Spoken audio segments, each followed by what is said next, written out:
Welcome to the deep dive. Today we're looking at some source material that, well, it seems pretty whimsical on the surface. It's a story about a fox cub, Freddy. Right, and his little summer business. Exactly. But when you dig in, these sources, they offer some surprisingly deep insights into things like innovation, managing risk, and responsibility, really. It's a fascinating case study, actually. Our mission today focuses squarely on Freddy, because he wasn't just, running a typical lemonade stand. He was changing the game entirely. While everyone else was like chip and ice, Freddy was building this complex machine. We're talking pipes, glowing tubes, dials. The freeze-ray lemonade machine, as the sources call it. Yes, that one. And it's crucial to get the ambition here. Freddy wasn't looking for a small improvement. He wanted, well, total disruption. A real game changer. Absolutely. And the sources, they detail that first success, right?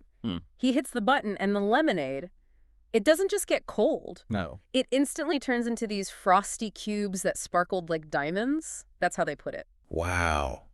Instant frozen lemonade. Yeah, think about it. Perfect quality right away. No waiting, no waste. It was a perfect proof of concept in that moment. Okay, but that's just the start, isn't it? Yeah. Ideas that work perfectly in, let's say, the lab, they don't always translate smoothly to the real world. Exactly. That's the core issue here. So we need to unpack what happened next, because this story, it's really about scaling up, right?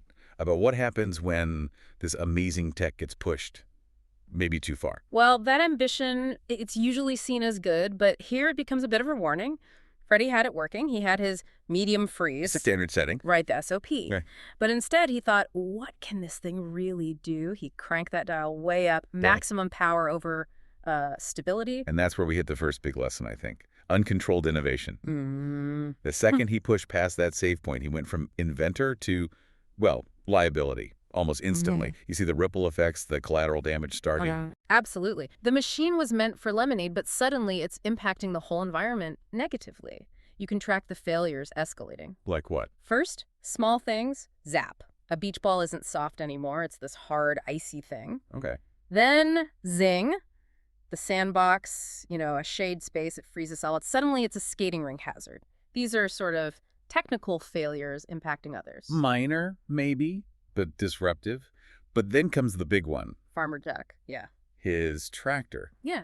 Which is, pretty essential infrastructure for the town. Right. It gets completely stuck, frozen solid in a block of lemon-scented ice. That's not just property damage. It's like a supply chain problem caused by tech gone wild. You look at it from a business angle, that's a huge scaling failure. Freddy made his product, yes, but the side effects of pushing too hard caused real damage to someone else. And when Mia the rabbit shouts, "Freddy, this is too much," that's basically the voice of all the stakeholders saying, hey, this isn't working for us. It's risk becoming reality. Let's pause on that, because in today's world, when tech causes unexpected, serious problems, like freezing a tractor, what does the source say Freddy does? Does he just panic, shut it down, or is there a moment of realization? He hits rock bottom first. The source says his ears drooped. That's the sign, right? He knows his excitement crossed a line into recklessness. But what's really interesting is the machine didn't fail. It worked too well. The failure was in responsibility, in managing the risk. So the innovation itself was powerful, but the strategy to handle it just wasn't there. Exactly. And that's the first core lesson, isn't it? Experimentation is great, but without limits, it's dangerous. You need to understand the potential downsides of your own power. It makes you think, doesn't it? The question isn't just, can you push it further, but what happens to everything else around you when it breaks? Precisely. Okay, so the drooping ears, that moment of, uh-oh, that seems like the turning point. He's made a mess. A big mess. But the text says he didn't just give up. He didn't ditch the machine. He shifts gears. Right. Right, from crisis mode to something else. Yes. And this is where the second lesson really clicks. Mistakes can become fuel for creativity. The mess itself, all that ice, became a resource. He didn't just undo it. He started using the frozen environment he'd accidentally created. So he went from just unleashing power to actually directing it. Yes. From uncontrolled chaos to strategic, careful application. The source mentions him aiming the ray carefully now. That's a big shift. It implies he suddenly understood the machine differently. Not just raw power, but precision. Exactly right. And you see this clear progression. He starts using the freeze ray to build things the community can use. Things made from the accidental ice. Like what specifically? Well, he builds this amazing frosty water slide, then an intricate ice maze right there in the park, and famously, the very first lemon ice rink. Wow. Okay, so that changes everything. The machine's purpose shifts. It's not just about selling drinks anymore. No, it becomes communal, experiential. Freezing the tractor was a cost imposed on others. The ice rink, that's a benefit shared by others. The whole point of the innovation transformed. And that really highlights the third big lesson. Innovation delivers the most value when it helps everyone, not just the inventor. Right. The first goal was maybe a bit selfish, making his business better. Streamlining his profits. But the real success, the thing that made the town remember it as a great day, was when the tech was used for the community. For fun, for everyone. It provided shared joy. So the chaos created the raw material, the ice. And the pivot, that moment of insight, turned the liability into this really engaging experience. People weren't slipping and scared anymore. No, they were joining in. Skating, sliding, interacting positively with the technology that moments before was a menace. If you zoom out, that's about maximizing value for everyone involved, isn't it? Yeah. His first product, the Frosty Cubes, was good. But these later products, the slide, the maze, they really cemented his place as like a positive force in the community. Yeah, it's successful integration after a crisis. He turned it around. Okay, let's look at the end game.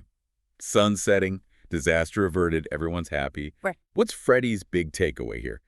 He's not swearing off invention, clearly. No, but he sets a rule. He sums it all up quite neatly.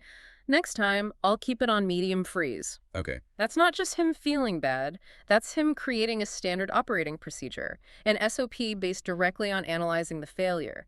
He found the safe limits because he exceeded them. Wait a second, though. Is sticking to medium freeze kind of limiting? Didn't the wild part, the chaos, actually create the conditions for the best stuff? The maze, the rink, those only happened because the power was maxed out, right? Is settling for medium a step back? That's a really sharp point. It touches on risk appetite. Medium freeze, I think, means controlling the initial use, the testing phase. Okay. It means not accidentally freezing another tractor right off the bat. It recognizes that extreme power, maybe it is useful, but only if deployed strategically, with planning. Not just on a whim. It's about having safety rails. Got it. So, medium freeze is the safe default, not the absolute ceiling. It's the promise not to cause random damage while figuring things out. That makes more sense. And the town folks agreed it was a great day because he fixed the mess and showed he could control it. Precisely. And the source's final summary line is quite telling. Big ideas can get a little wild, but with creativity and kindness, even accidents can turn into cool adventures. Kindness. That's an interesting word there. I think here kindness translates to, business empathy, thinking about how your work impacts others, designing your processes so you don't accidentally freeze someone's vital equipment. Right. Basic consideration. So wrapping this up, this whole deep dive into Freddy's freeze ray, what does it mean for you listening?